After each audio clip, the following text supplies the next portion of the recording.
Warum scheinen so viele Menschen nach dem 80. Lebensjahr plötzlich zu verblassen? Warum verlieren selbst diejenigen, die noch vor ein paar Jahren geistig wach und körperlich aktiv waren, auf einmal ihre Kraft und Klarheit? Viele glauben, es liege an den Genen oder am Zufall. Aber die Wahrheit ist, das ist nur ein Teil der Geschichte. Hinter dem plötzlichen Nachlassen stehen oft keine Krankheiten und keine Katastrophen, sondern etwas anderes.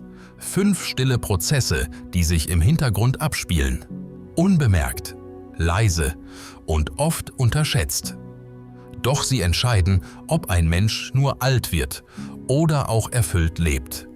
In diesem Video sprechen wir nicht über Ernährung, Sport oder Medikamente, sondern über etwas Tieferes, über den Verlust von kleinen sozialen Momenten, über die Angst, sich zu bewegen, über einen gestörten Schlafrhythmus, der den ganzen Körper aus dem Takt bringt, über unterdrückte Gefühle, die im Inneren weiterarbeiten und über das stille Verschwinden von alltäglichem Sinn. Diese Dinge entscheiden nicht nur über Gesundheit, sie entscheiden über Lebendigkeit. Wenn Sie das Gefühl haben, dass Ihre Tage leerer geworden sind, wenn Sie spüren, dass etwas schwindet, das früher ganz selbstverständlich war, dann bleiben Sie bitte bei uns. Denn was Sie heute verstehen, kann morgen darüber entscheiden, ob Ihr Herz nur noch schlägt oder noch etwas fühlt. Lassen Sie uns beginnen. Das Verschwinden der Mikrobegegnungen. Wenn wir über soziale Kontakte im Alter sprechen, denken wir meist an Familie, enge Freunde oder Enkelbesuche. Und ja, das ist wichtig, sehr sogar. Aber es gibt noch eine zweite Ebene. Viel leiser, viel unscheinbarer und genau sie beginnt oft unbemerkt zu verschwinden. Es sind die Mikrobegegnungen, nicht die großen Gespräche, sondern der kurze Gruß an den Nachbarn. Der flüchtige Blickkontakt mit der Verkäuferin im Supermarkt. Der freundliche Satz zur Briefträgerin, heute wieder pünktlich. Diese scheinbar kleinen Momente sind Nervennahrung für das Gehirn. Sie signalisieren dem Körper, du bist da, du wirst gesehen, du gehörst dazu. Doch mit der Zeit, wenn man seltener selbst einkaufen geht, wenn das Gehör nachlässt, wenn das Wetter zu kühl ist oder die Knie nicht mehr mitmachen, verschwinden genau diese Verbindungen. Und mit ihnen verschwindet etwas anderes: Vitalität. Was viele nicht wissen, schon wenige Minuten beiläufiger sozialer Kontakt aktivieren im Gehirn Regionen für Gedächtnis, Orientierung und emotionale Stabilität. Sie regulieren Stresshormone, senken Entzündungswerte, stärken das Immunsystem. Kurz gesagt, sie halten uns innerlich lebendig. Aber wenn diese Mikrobegegnungen fehlen, zieht sich das Gehirn langsam zurück. Nicht weil es muss, sondern weil es glaubt, ich werde nicht mehr gebraucht. Ich denke an Herrn Weber, 83 Jahre alt. Er lebte allein, aber ging jeden Morgen in dasselbe kleine Café. Er sprach dort nicht viel, sagte einfach »Guten Morgen« zur Bedienung. Nickte dem Mann mit dem Hund am Zebrastreifen zu. Manchmal wechselte er ein, 2 Sätze über das Wetter. Dann wurde das Café geschlossen. Er blieb zu Hause. Er sagte, es sei zu kalt, es lohne sich nicht mehr. Innerhalb weniger Monate veränderte sich etwas. Sein Blick wurde leerer, seine Worte seltener. Sein Gedächtnis ließ nach, nicht krankhaft, aber sichtbar. Und alle wussten, es war nicht die Einsamkeit. Es war das Verstummen der kleinen Kontakte. Deshalb mein Rat: Warten Sie nicht, bis jemand anklopft. Gehen Sie raus, auch wenn es nur ein kurzer Gang zum Bäcker ist, auch wenn es nur ein stilles Nicken an der Bushaltestelle ist. Diese Momente sind wie kleine elektrische Impulse, die Ihre inneren Systeme wachhalten. Sie sagen Ihrem Körper, ich bin noch da, ich bin noch verbunden. Denn wer sich gesehen fühlt, fühlt sich gebraucht. Und wer sich gebraucht fühlt, lebt länger, nicht nur körperlich, sondern auch seelisch. Übervorsicht führt zu Schwäche. Manchmal wird ein Mensch nicht schwächer, weil er krank ist, nicht weil er alt ist, sondern weil er aufhört, sich zu bewegen, nicht aus Unvermögen, sondern aus Angst. Ich bin nur vorsichtiger geworden, sagt man sich. Und das klingt vernünftig, aber zwischen Vorsicht und Stillstand liegt ein schmaler Grat. Und wenn man ihn überschreitet, beginnt der Körper leise abzubauen. Es fängt oft harmlos an. Ein Ausrutscher auf der Treppe. Kein Sturz, nur ein Schreck. Also entscheidet man, keine Spaziergänge mehr bei Nässe. Dann meidet man Bordsteine, enge Wege, unebene Pfade. Man setzt sich häufiger und bleibt immer länger sitzen. Die Umgebung lobt, gut so, sei lieber vorsichtig. Aber was dabei übersehen wird, mit jeder Bewegung, die unterlassen wird, verliert der Körper ein Stück Kraft.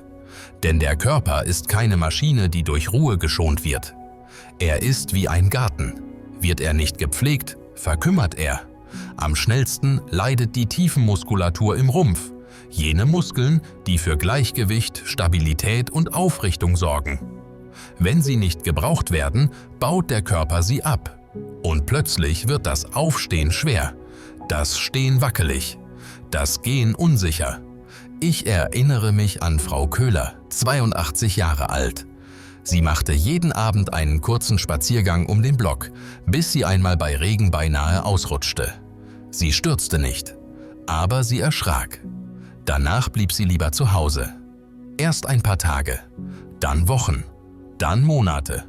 Als sie wieder zum Arzt ging, hatte sie über 5 Kilo Muskelmasse verloren. Sie kam kaum noch aus dem Sessel. Nicht, weil sie alt war, sondern weil sie sich aus dem Leben zurückgezogen hatte. Verstehen Sie mich nicht falsch. Natürlich gibt es Risiken. Und ja, ein Sturz kann gefährlich sein. Aber es gibt einen Unterschied zwischen sicher leben und vorsichtig verschwinden. Gute Schuhe, stabile Wege, ein Geländer, vielleicht ein Stock. All das ist klug. Aber Stillstand ist keine Lösung. Wenn Sie merken, dass Sie Dinge nicht mehr tun, nicht weil Sie sie nicht können, sondern weil Sie Angst haben, was passieren könnte, dann ist das ein Alarmsignal. Denn wenn Angst die Bewegung bestimmt, verliert der Körper seine Fähigkeit, sich zu erinnern, wie Bewegung geht. Bewegung ist mehr als Mobilität. Sie ist ein biologisches Signal. Ich bin da. Ich werde gebraucht. Und solange der Körper das hört, reagiert er. Mit Kraft, mit Spannung, mit Leben. Ein Schritt am Tag. Ein Strecken der Arme, ein bewusster Gang zum Briefkasten. Nicht um fit zu werden, sondern um lebendig zu bleiben. Gestörter Schlafrhythmus, wenn Licht und Zeit sich verlieren. Stellen Sie sich vor, in Ihrem Körper gibt es eine Uhr. Sie macht keine Geräusche. Sie hängt nicht an der Wand, aber sie steuert fast alles. Ihre Energie, Ihre Stimmung, Ihre Verdauung, Ihre Abwehrkräfte und sogar, wie gut sich Ihr Gehirn im Schlaf regeneriert. Diese Uhr heißt zirkadianer Rhythmus. Und nach dem 80. Lebensjahr wird sie besonders sensibel. Was bringt sie durcheinander? Nicht der Schlaf selbst, sondern das Licht. Zu wenig natürliches Licht am Tag und zu viel künstliches Licht am Abend. Vielleicht kennen Sie das. Sie bleiben morgens länger im Bett. Sie nicken nachmittags ein, wenn die Sonne durchs Fenster fällt. Sie gehen kaum noch raus, vor allem nicht im Winter. Dafür laufen Fernseher und Lampen bis spät in die Nacht. Alles scheinbar harmlos. Aber Ihr Körper verliert den Takt, denn helles Tageslicht sagt Ihrem Gehirn, jetzt wach werden, Energie bereitstellen. Und Dunkelheit am Abend sagt, zur Ruhe kommen, Melatonin freisetzen. Wenn diese Signale fehlen, wird alles diffus. Die Folge? Sie schlafen schlecht ein. Sie wachen nachts auf, ohne Grund. Morgens fühlen Sie sich müde, obwohl Sie lang geschlafen haben. Und tagsüber fehlt der Antrieb. Und schlimmer noch, ein gestörter Rhythmus schwächt nicht nur Ihren Schlaf. Er kann das Immunsystem stören, Ihre Stimmung instabil machen und sogar das Risiko für kognitive Einbußen erhöhen. Ich erinnere mich an Frau Lehmann, 84. Sie wirkte immer müde, etwas verwirrt, schnell erschöpft. Die Blutwerte waren unauffällig, keine neuen Medikamente, kein akuter Befund. Ein Arzt stellte ihr nur eine einzige Aufgabe. Jeden Morgen nach dem Aufstehen 20 Minuten ans Fenster. Vorzugsweise bei offenem Vorhang.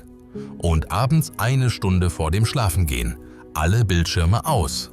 2 Wochen später schlief sie besser. 4 Wochen später lachte sie beim Gespräch wieder. Sie hatte kein neues Medikament genommen, nur mehr Licht am Morgen, weniger am Abend.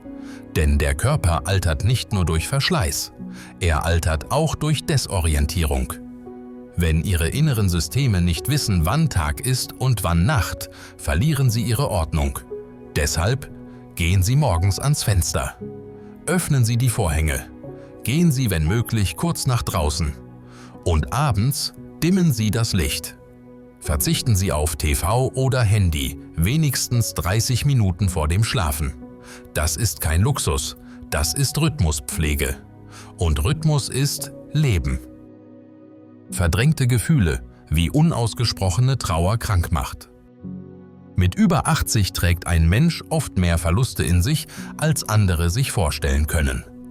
Der Tod eines Partners, der Verlust von Geschwistern, Freunden, Weggefährten, manchmal sogar eines eigenen Kindes.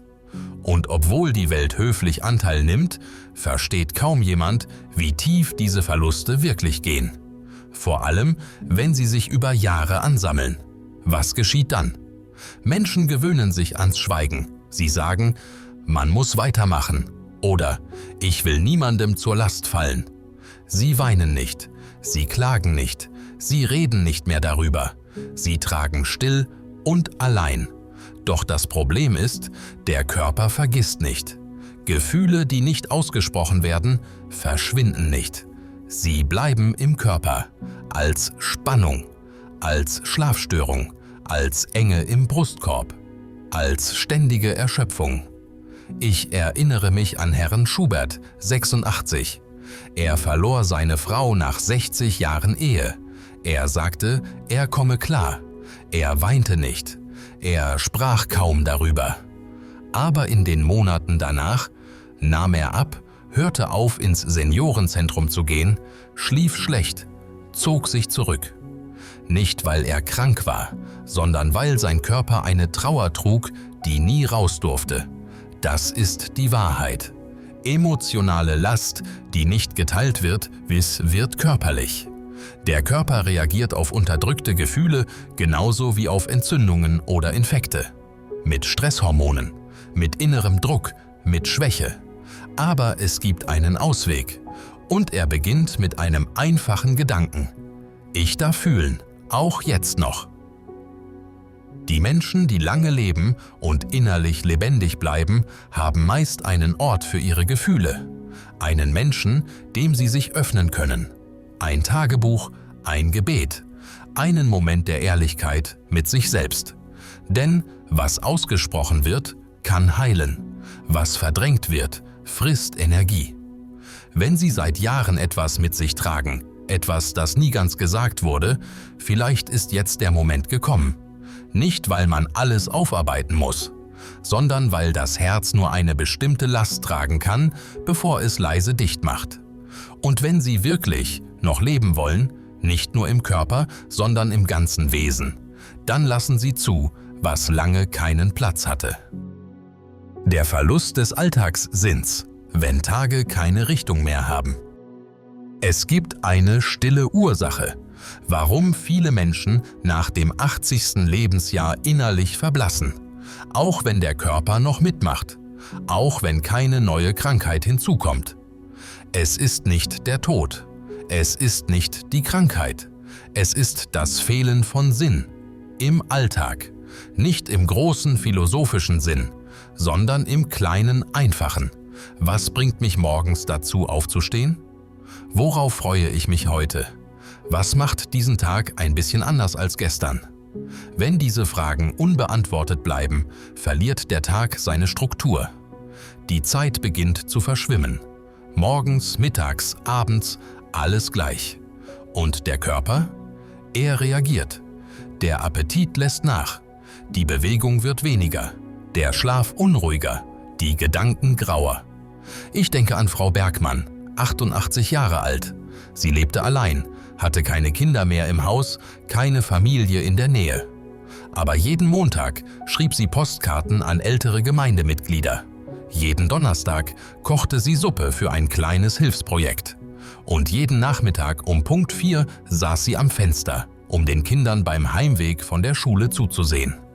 Sie kannte ihre Namen, sie winkte ihnen zu und sie winkten zurück. Es war nichts Großes, aber es war Rhythmus, Kontinuität, Sinn. Was viele vergessen, der Körper bleibt nur dann aktiv, wenn er gebraucht wird. Wenn das Gehirn keinen Anlass sieht, weiter wach zu sein, beginnt der Organismus, sich zurückzuziehen. Nicht, weil er muss, sondern weil er nichts mehr zu tun hat. Darum ist es so wichtig, auch im hohen Alter kleine Anker im Alltag zu haben. Es muss kein Ehrenamt sein, kein großes Projekt. Es kann ein Blumentopf sein, den man jeden Morgen gießt. Ein Notizbuch, in das man einen Satz schreibt. Ein kurzer Anruf, ein Gebet. Ein Lächeln im Spiegel. Nicht die Größe zählt, sondern die Regelmäßigkeit. Denn sie sagt dem Körper, du wirst noch gebraucht. Und das ist der stärkste Impuls, den es gibt, um lebendig zu bleiben. Wenn Sie das Gefühl haben, Ihre Tage haben ihre Form verloren, dann ist das kein Zeichen von Alter, sondern ein Ruf nach neuer Struktur. Sie brauchen nicht viel, nur etwas, das sagt, ich bin heute aufgestanden und es hatte einen Grund. Nun sind wir am Ende angekommen. 5 Gründe. Leise, kaum sichtbar, aber kraftvoll. Nicht medizinisch, nicht spektakulär. Und gerade deshalb so entscheidend. Denn wer nach dem 80. Lebensjahr noch lebendig bleibt, nicht nur im Körper, sondern auch im Herzen, der hat meist eines verstanden. Leben besteht aus Verbindung, Bewegung, Rhythmus, Gefühl und Sinn. Es sind nicht die großen Dinge, die uns tragen, sondern die kleinen, die jeden Tag wiederkehren und dem Leben leise sagen, ich bin noch da. Und das Beste daran? Diese Dinge können jederzeit zurückkehren. Ein Spaziergang zum Briefkasten, ein freundlicher Blick im Treppenhaus, ein stilles Gebet am Morgen, ein kurzer Satz, der ehrlich ist. Eine Aufgabe, die klein, aber Ihre ist. Wenn Sie heute etwas wiedererkannt haben, etwas, das Sie vielleicht verloren glaubten, dann nehmen Sie es sanft wieder auf. Nicht alles auf einmal, nur ein Schritt. Heute. Denn Alter ist nicht das Ende. Es ist eine andere Form von Anfang. Wenn Ihnen dieses Video gefallen hat, wenn Sie sich inspiriert gesehen oder ermutigt fühlen, dann laden wir Sie herzlich ein, unseren Kanal zu abonnieren. Ein Klick auf Gut gefällt mir oder ein Kommentar bedeutet uns viel, denn Ihre Rückmeldung zeigt uns, dass diese Themen gehört werden. Abonnieren Sie würdevoll Ihr Leben und aktivieren Sie die Glocke, damit Sie kein neues Video verpassen und wir Sie weiter begleiten dürfen, auf einem Weg voller Klarheit, Stärke und Sinn. Danke, dass Sie heute dabei waren. Passen Sie gut auf sich auf und auf das, was Sie lebendig hält.